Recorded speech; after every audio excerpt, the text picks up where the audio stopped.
7 محرم الحرام سے بالکل قحط آب ہو گیا.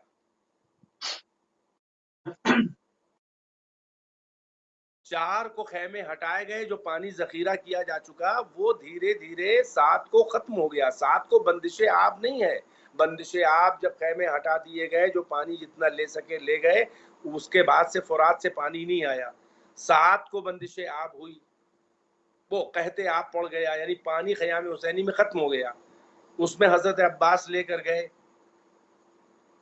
30 پیادے اور 20 سوار، 30 سوار اور 20 پیادے، اور تھوڑا سا پانی 7 کو آ سکا بس. اب اس کے بعد سے پانی خیام حسینی میں نہیں ہے. اب 9 محرم کا ادھر تیاریاں ہو رہی ہیں، اور وہاں اتنی تیاری 9 محرم کو مکمل ہو چکی تھی ان کی کہ اب انہوں نے تاسوعا 9 محرم کو شام کو سپہر کو حملہ کرنے کا ارادہ کر لیا. چل دیے، موبلائز کر دیا اپنی آرمی کو. ادھر چھوٹا سا حسین کا لشکر ہے جس میں بوڑھے بھی ہیں، جوان بھی ہیں، بچے بھی ہیں. سب کو معلوم ہے کہ ہمیں شہید ہونا ہے، سب تیار ہیں. چنانچہ 9 محرم کو فقط کچھ اس طرح کے اہتمام ملتے ہیں کہ 9 محرم کو خیمے کے عقب میں خندق کھودی گئی. اس طرح کے اہتمام ملتے ہیں کہ ادھر سے کوئی حملہ نہ کر دے، شبخون نہ مار دے، پیچھے سے کوئی حملہ نہ کر دے. خواتین عصمت و طہارت کی، بچوں کی حفاظت کے لیے. اور باقی اسلحے فقط حسین نے اسلحے تقسیم کیے ہیں. اور یہ بھی روایات میں ملتا ہے کہ امام حسین نے شہداء کو باقاعدہ بتایا ہے کہ کون کہاں پر شہید ہوگا اور کیسے شہید ہوگا. یہ سارے اہتمام ہو رہے ہیں اور اسلحوں کی تقسیم ہو رہی ہے. اسی میں حبیب ابن مظاہر تاریخ معین کر کے نہیں بتاتی ہے، مگر اتنا طے ہے کہ 9 محرم تک حضرت حبیب ابن مظاہر بھی آ چکے تھے. ان کے آنے پر اصحاب امام حسین میں تھوڑی سی اس کی تھوڑی سی تفصیل بھی بیان کر دیں، کیونکہ وقت ہے تو زیادہ سے زیادہ ہمارے نوجوان جو ہے اس سے فیضیاب ہو سکیں. کس طرح سے خط لکھا، کیا سید الشہداء کو کے ساتھ ایک انسیت تھی، کس طرح سے آئے، کس طرح استقبال ہوا؟ جی دیکھیے، جو خط کا ذکر ہوتا ہے ہم کو بہت زیادہ قدیم اور مستند کتابوں میں اس کا ذکر نظر نہیں آیا، مگر بہت سی روایات ایسی بھی ہو سکتی ہیں کہ جو سینہ بسینہ روات کے ذریعے نقل ہوتی رہیں اور کتابوں میں جگہ ان کو نہ ملی، نہیں نقل کی گئی. اور اب سے 400-500 سال پہلے، یعنی کربلا کے 700 سال کے بعد، 800 سال کے بعد، تو اب علماء محققین، دیکھیے تاریخی مسائل ہے، تاریخ میں اسناد کی اہمیت اتنی نہیں ہوتی. ورنہ اگر ہم وہ فقہی روایات کی طرح، عقائد کی اور فقہی روایات کی طرح اگر ہم روات اور علم رجال اور یہ اور سند اور یہ سب اگر دیکھا جائے تو دنیا بھر کی اکثر تاریخ غیر معتبر ہو جائیں گی اور کچھ رہ ہی نہ جائے گا انسان کے پاس. چنانچہ یہ ہمارے بزرگوں کا اور علماء اسلام کا تاریخ کے بارے میں یہ نظریہ ہے کہ تاریخ کو دیکھا جائے کہ قرآن و حدیث اور شان رسالت و امامت اور عصمت و طہارت کے خلاف جو واقعہ، جو تاریخ نہ ہو اور عقل کے خلاف نہ ہو، مناسبت لگ رہی ہو، تو اسے قبول کیا جا سکتا ہے. چنانچہ اس کا ذکر ہم بھی کرتے ہیں، ہم نے بھی حضرت حبیب ابن مظاہر کے مسائل میں کیا اور لوگوں نے لکھا بھی ہے، بزرگوں نے کیا ہے. وہ یہ ہے کہ امام حسین نے کربلا میں آنے کے بعد، دیکھیں حضرت حبیب ابن مظاہر کوفے کے جو سیاسی حالات تھے وہ خود بھی موقع مناسب دیکھ رہے ہوں گے اور وہ انہیں خبر ملی ہوگی تو جانا چاہ رہے ہوں گے.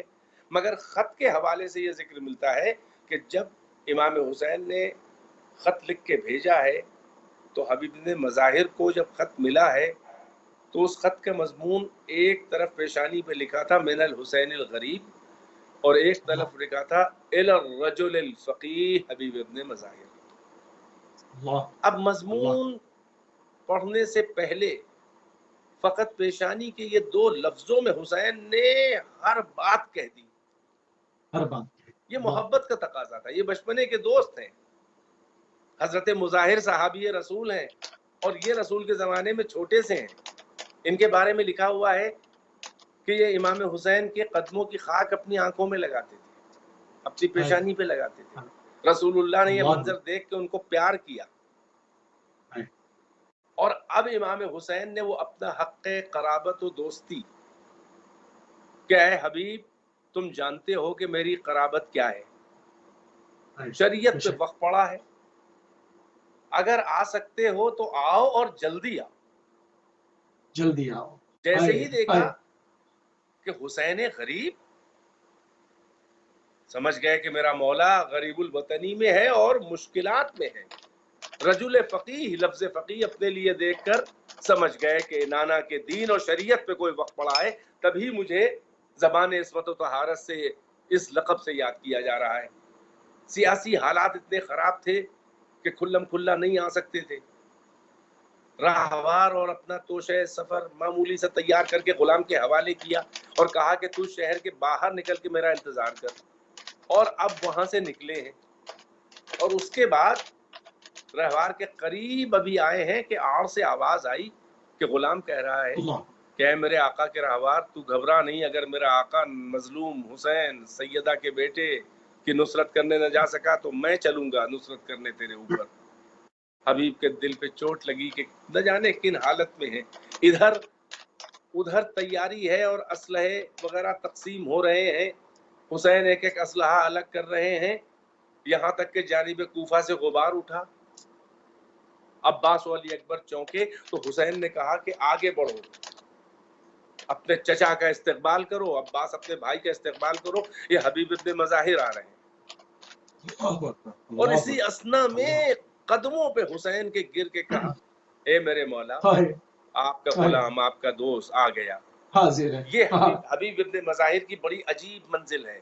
یعنی تمام شہداء میں یہ ناصر حسین بھی ہے اور یہ حبیب حسین بھی ہے. حقیقت میں اس باب مسمى ہے, حبیب ابن مظاہر حبیب حسین ہے. حبیب حسین. اور یہ مولا کائنات کے زمانے میں بڑے کارہائے نمایاں انجام دیے ہیں. مولا کائنات کے زمانے میں تو جوان ہو چکے نا, یہ شرطۃ الخمیس میں سے ہیں. یعنی وہ بہت خاص لشکر کا آپ کا ٹکڑا جو بڑا بھروسہ, جسے آپ اسپیشل کمانڈوز کہہ لیں, یہ ان میں سے ہیں. بڑے کارہائے نمایاں انجام دیے ہیں مولا کائنات کی جنگوں میں. اور اب جب میدان کربلا میں آئے ہیں تو روایت کہتی ہے کہ اصحاب میں جو ایک فکر مندی تھی, حبیب کو دیکھ کر خوشی کی لہر دوڑ گئی کہ حسین کا دوست آ گیا, حسین کا رازدار آ گیا, حسین کا صاحب سر آ گیا.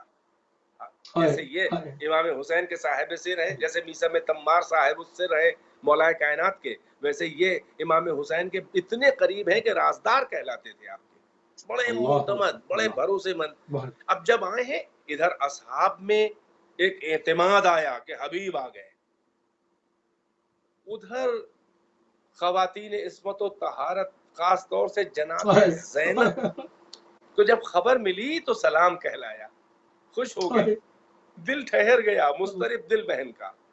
کہا میرا سلام کہہ دو. حبیب نے سر و سینہ چہرہ پیٹا کہ سیدہ کی بیٹی زینب ثانیہ زہرا عقیلت و قریش مجھے سلام کہے. شب عاشور کے مناظر میں یہ اصحاب کی وفاداریاں ہیں. اللہ اکبر, یہ اصحاب حسین کوئی معمولی شخصیتیں نہیں ہیں.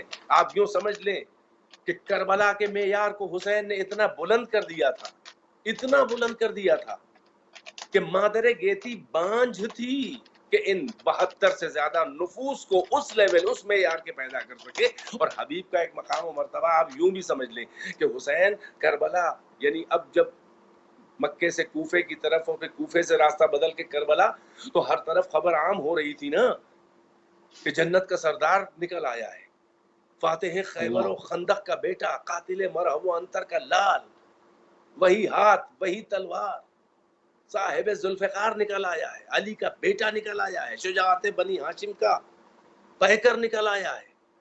اب حسین نکلے ہیں, لوگ سمجھ رہے تھے ملک گیری ہوگی,